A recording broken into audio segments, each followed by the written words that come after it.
Let me read a little story that I wrote, and then we'll finish breaking it down. To kind of exchange,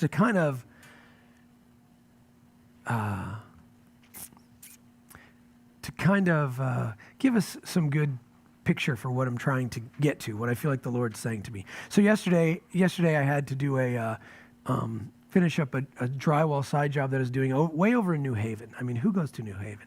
But, sorry. Oh, right. Oh, sorry. Can anything good? No, just kidding. But I haven't been over to New Haven for quite some time. But anyway, after I was done, and it was pretty hot and different stuff, and plus I'd taken my journal along, I thought I'd take a little quiet time, so I drove over to the Dairy Queen over there. And I haven't been over there in a long time, which reminded me, though, that years ago I'd written this song called Little Girl. It was on that one concert that we did, that benevolent concert years ago. Yeah, yes, keep running after what it is. Yeah. Well, I wrote that right around the corner, right there, because I saw this girl running down the street. And then I went into Dairy Queen and I wrote that song. And anyway, so there I was. I think I might have been sitting at the same table yesterday. But anyway, and then I started writing because I saw something take place. So there may be a little bit of hyperbole in this, but bear with me. It's for a point here. An older gentleman who works at DQ must put ice in the fountain drink machine, one bucket at a time. He must climb a small ladder, lift the bucket to shoulder height, and loudly dump it into the machine. It's very loud.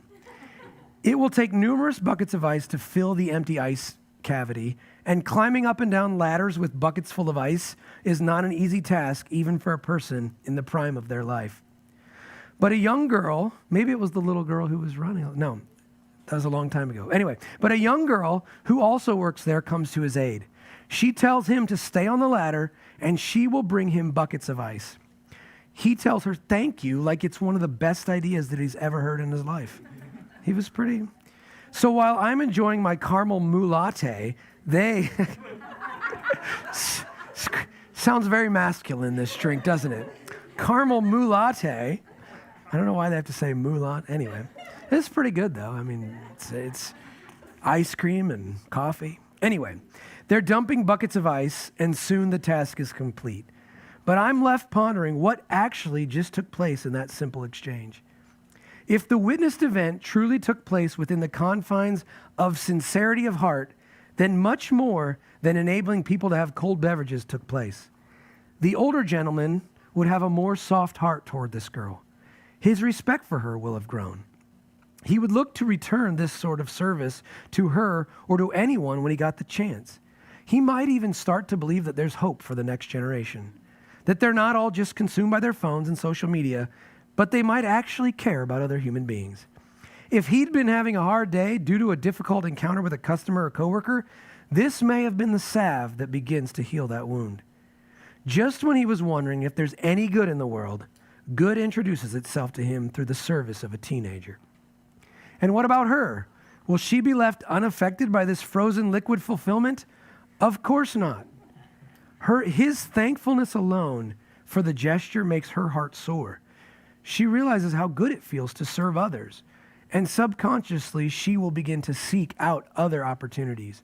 She is struck by the realization that she can actually make a difference in someone's life. She can make someone's day. If she's not careful, this could become addicting. When she sees the appreciation in his eyes, she realizes that he is a human, just as she is.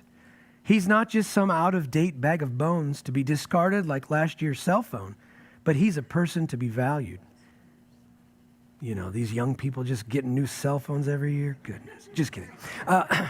Trying to sound like the old guy.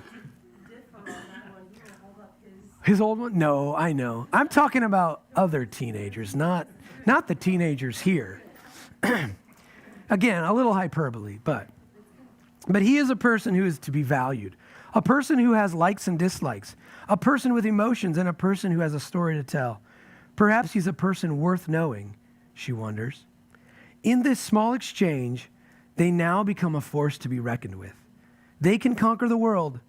They have come to realize that they are not alone. Someone is on their side. They have experienced the joy of unity that serving can bring, and they found it in the bottom of an empty bucket of ice.